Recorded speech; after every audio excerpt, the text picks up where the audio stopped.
మల్కాజ్గిరి నియోజకవర్గంలో బీజేపీకి అనూహ్య బలమున్నట్టుగా కనిపిస్తోంది. గతంలో ఇక్కడి నుంచి బీజేపీ విజయం సాధించకపోయినప్పటికీ నియోజకవర్గం ఏర్పడిన నాటి నుంచి ఇక్కడ బీజేపీ అభ్యర్థులు అత్యధిక ఓట్లను రాబడుతున్నారు.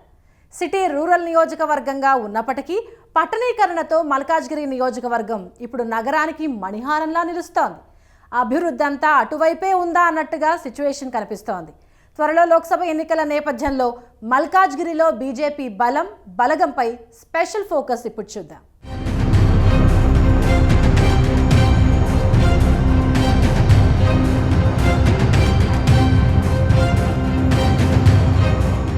మరికొద్ది రోజుల్లో లోక్సభ ఎన్నికల నగారా మోగనుంది. ఇటీవల జరిగిన అసెంబ్లీ ఎన్నికల్లో కాంగ్రెస్ పార్టీ విజయం సాధించినప్పటికీ బీజేపీ అద్భుత విజయాలను అందుకుంది. తెలంగాణలో బీజేపీ 14% ఓట్లను రాబట్టుకుంది. ముఖ్యంగా పట్టణ ప్రాంతాల్లో బీజేపీ బలం పుంజుకుంది. తెలంగాణలో బీజేపీ బలం ఏంటన్నది తాజాగా జరిగిన అసెంబ్లీ ఎన్నికలు రుజువు చేయడంతో ఇప్పుడు పార్టీ నేతలు లోక్సభ ఎన్నికలపై దృష్టి సారిస్తున్నారు. సహజంగా అసెంబ్లీ ఎన్నికల్లో స్థానిక పార్టీలకు ఓట్లేసినప్పటికీ లోక్సభ ఎన్నికలకు ఓటర్లు బీజేపీ వైపు చూడడం దేశవ్యాప్తంగా కనిపిస్తోంది. తెలంగాణలోనూ అదే పరిస్థితి నెలకొంది.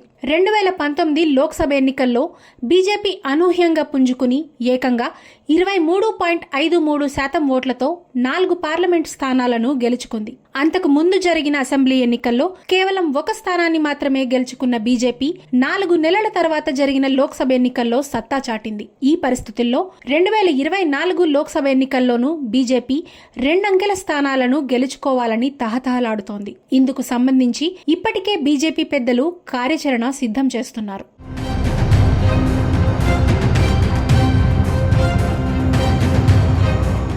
అభివృద్ధి ఎక్కడ వేసిన గొంగళి అక్కడే ఉందన్న భావన నియోజకవర్గంలో వ్యక్తమవుతోంది. కేంద్రంలో అధికారంలో ఉన్న పార్టీ అభ్యర్థి విజయం సాధించినప్పుడు మాత్రమే అభివృద్ధి సాధ్యమన్న భావనకు వచ్చిన ఓటర్లు ఇప్పుడు ఈ ప్రాంతంలో ఈటలకు ఓటేసి నియోజకవర్గాన్ని అభివృద్ధి చేసుకుందామని భావిస్తున్నారు. రాజేందర్ రూపంలో తమ కల సాకారం అవుతుందని ఆశిస్తున్నారు. మల్కాజ్గిరి పార్లమెంట్ పరిధిలోని 7 నియోజకవర్గాల్లో గత అసెంబ్లీ ఎన్నికల్లో బీజేపీకి 4.5 లక్షలకు పైగా ఓట్లు లభించాయి. తాజాగా జరిగిన అసెంబ్లీ ఎన్నికల్లో మల్కాజ్గిరి పరిధిలో బీజేపీ అభ్యర్థులకు వచ్చిన ఓట్లను ఓసారి పరిశీలిద్దాం. మేడ్చల్లో బీజేపీ అభ్యర్థి ఏనుగు సుదర్శన్ రెడ్డికి 50,535 ఓట్లు రాగా మల్కాజ్గిరిలో బీజేపీ అభ్యర్థి ఎన్ రామచంద్రరావుకి 55,427 ఓట్లు వచ్చాయి. ఇక కుత్బుల్లాపూర్లో బీజేపీ అభ్యర్థి కూన శ్రీశైలం గౌడ్కి 1,02,423 ఓట్లతో 2వ స్థానంలో నిలిచారు. కూకట్పల్లిలో బీజేపీ బలపరిచిన జనసేన అభ్యర్థి ముమ్మారెడ్డి ప్రేమ్ కుమార్ 39,830 ఓట్లు సాధించారు.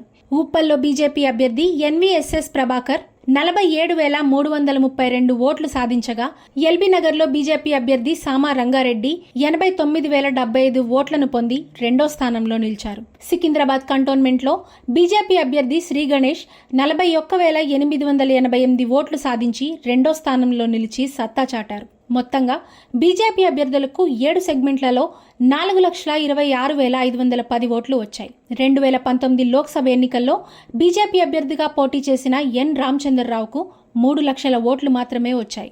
ఈసారి ఈటెల రాజేందర్ లాంటి అభ్యర్థి బరిలో నిలిస్తే గణనీయంగా ఓటింగ్ శాతం పెంచుకోవచ్చని బీజేపీ భావిస్తోంది.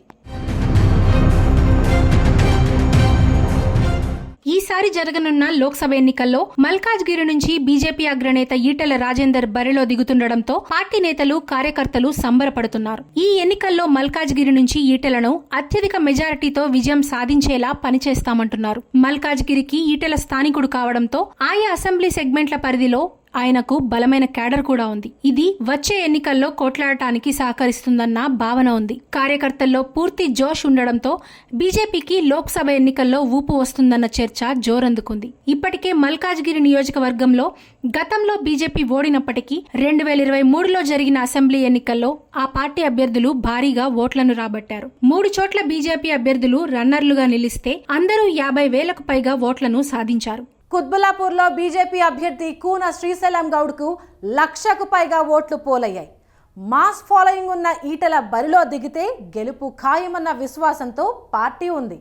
ఎన్నికల్లో గెలుపు ఖాయమనుకున్న నేతలకు మాత్రమే టికెట్లు ఇవ్వాలని భావిస్తున్న తరుణంలో ఈటెల ఈసారి మల్కాజ్గిరి నుంచి పోటీకి సిద్ధమవుతున్నారు.